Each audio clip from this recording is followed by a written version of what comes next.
கர்த்தருடைய பரிசுத்த நாமத்துக்கு ஸ்தோத்திரம் உண்டாவதாக. இன்றைய தேவ வாக்கு ரோமர் 12ஆம் அதிகாரம் 1ஆம் வசனம்.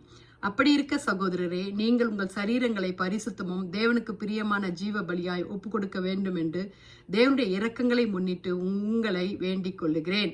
இதுவே நீங்கள் செய்யத்தக்க புத்தியுள்ள ஆராதனை. ஹல்லேலூயா. நம்முடைய சரீரங்களை ஜீவ பலியாக ஒப்பு கொடுக்க வேண்டும் என்று நம் ஆண்டவராகிய இயேசு கிறிஸ்து எதிர்பார்க்கிறார். விசுவாசிகளாகிய நாம் கர்த்தருடைய தேவ பக்தியில புகழ்ச்சியும் பரிசுத்தத்தோடு தேவனை பிரியப்படுத்தவும் அவருடைய ஊழியத்தைக்கு ஒப்பு கொடுக்கவும் ஒரு மனதோடு தாகத்தோடு நாம் இருக்க வேண்டும். ஹல்லேலூயா. ஒரு பரிசுத்த வாழ்க்கை நாம் செய்ய வேண்டுமானால் நம்முடைய வாழ்க்கையிலே ஜீவ பலியாகிய நம்முடைய சரீர பாத்திரத்தை பரிசுத்தமாய் நாம் வைத்து கொள்ள வேண்டும். ஹல்லேலூயா. சரீரம் என்றால் நம் கண்கள் காண்பதும் காதுகளினால கேட்பதும் வாயினால பேசுவதும் கேட்பதும் கைகளினாலும் கால்களினாலும் இருதயத்திலும் நம்முடைய சரீர பாத்திரத்தை பரிசுத்தமாய் வைத்துக் கொள்ள வேண்டும்.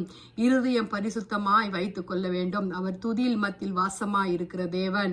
ஏசப்பா நம்ம துதியில் மத்தியில வாசமாய் இருக்கிறார். இதயத்தில் சுத்தமுள்ளவன் பாக்கியவான்கள் என்று வசனம் சொல்லி இருக்கிறது. ஹல்லேலூயா. அப்ப நம்முடைய இருதயத்துல எவ்வளவு சுத்தம் காணப்பட வேண்டும் என்று நம் கர்த்தராகிய இயேசு விரும்புகிறார். நம் கர்த்தரிடத்துல கேட்போம். ஆண்டவர் தாமே அப்பா பிதாவே என்று நாம் கூப்பிட்டோம் அல்லவா?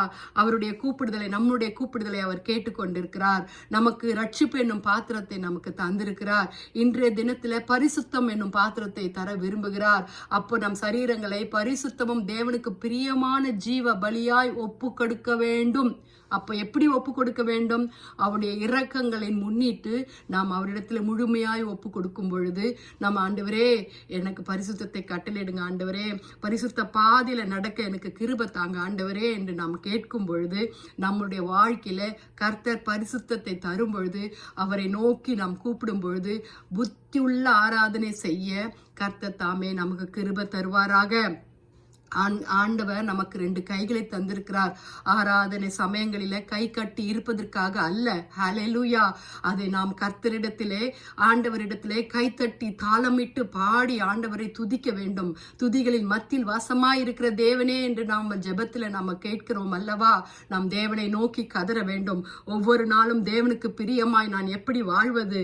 ஆண்டவரே என்னுள்ள அவயங்களில பரிசுத்தத்தை கட்டளையிடுங்கப்பா, உமக்கு பிரியமானதை செய்ய எங்களுக்கு சொல்லித்தாங்க ஆண்டவரே என்று கேட்க வேண்டும். அதற்காக நாம் ஆண்டவர் தாமே தீமையிலிருந்து எதிர்த்து நிற்க பலனை தந்து தீமையிலிருந்து வெறுத்து ஓட நமக்கு கிருபை தருவாராக.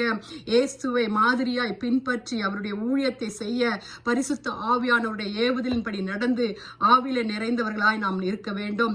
நாம் சரீரங்களை பாவத்திற்கு மரித்து பரிசுத்த ஆவி தங்கும் ஆலயமாக தேவனுக்கு நாம் ஒப்பு கொடுக்க வேண்டும். அதற்காக நாம் ஜெபிப்போமா? கிருபையுள்ள கர்த்தாவே உம்மை துதிக்கிறோம் ஆண்டவரே, உம்மை அப்பா போற்றுகிறோம், வணங்குகிறோம், புகழ்கிறோம் கர்த்தாவே. ஆண்டவரே எங்கள் சரீரங்களை பரிசுத்தமாய் நீர் ஆட்கொள்வீராக.